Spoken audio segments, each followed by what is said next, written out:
Prince William is one of the most popular and personable figures the royal family has had in years. The public can see that he has his mother's touch and that his heart is in the right place. With the always elegant Duchess of Cambridge at his side, approval ratings have soared. And in the aftermath of the Harry and Meghan fiasco, and the Prince Andrew saga, he has steadied the royal ship. So what are we to make of last night's hastily drafted statement in which you could almost hear his angry voice dictating the words? Unhappiness certainly at the criticism that has been leveled at him and Kate for the public relations missteps that marred their Caribbean tour. But at the same time he has given us a glimpse of the kind of thoughtful man William, at 39, is turning into and, crucially, what sort of king he will be.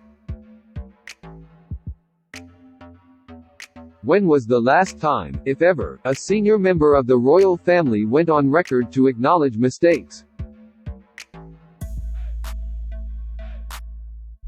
And in his statement William did just that. He wants us to see that he and Kate will not turn away from censure but rather learn from it. His tone of mildly injured hurt is probably justifiable, especially in the light of those commentators such as the BBC's royal correspondent who appeared to blame the couple themselves for being responsible for cack-handed photo opportunities and misreading of post-colonial sensitivities in the era of Black Lives Matter. One particular picture of the couple joyfully making fleeting contact with the outstretched fingers of Jamaican children pushing through a wire fence will haunt royal planners, who should have realized what a damaging image it might convey. The same might be said of the Land Rover salute that was meant as a homage to the Queen and Prince Philip's visit 7 decades earlier but which some said presented an out-of-touch reminder of a more deferential age. It is highly unusual for a statement to be issued at the conclusion of a tour and when the cheers of the crowds in the Bahamas were almost still audible.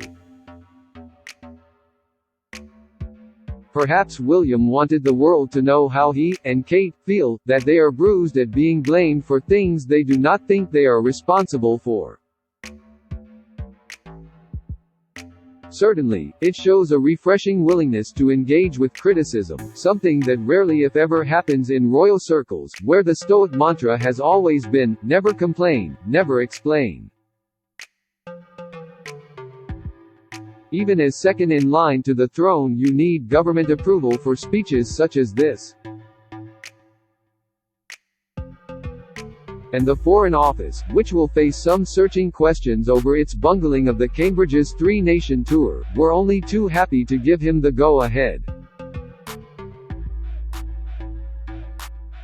But was the statement the right thing to do?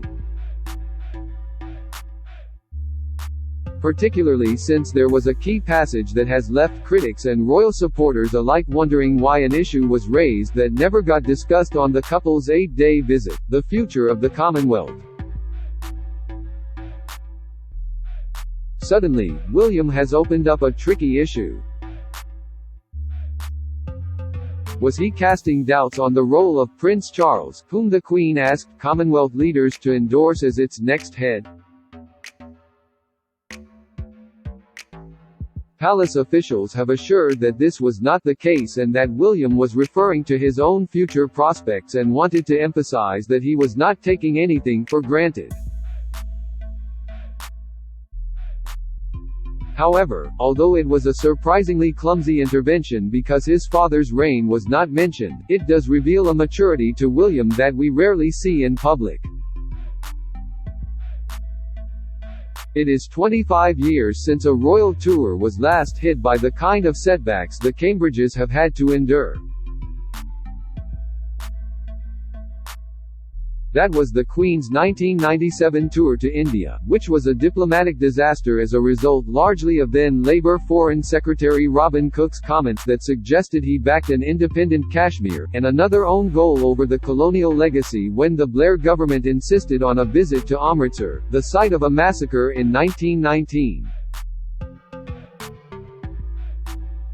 On that occasion, the Queen came under fierce criticism for not issuing an adequate apology. No such dramas afflicted William in the Caribbean, but he did discover, for the first time, that navigating the distant reaches of his grandmother's realms is not always going to be plain sailing. And he showed that, when trouble does come along, he is prepared to take the initiative and that he is listening. While not obsessing about the media coverage he receives, in the way his brother Harry does, William also demonstrates that he is not prepared to simply stay silent.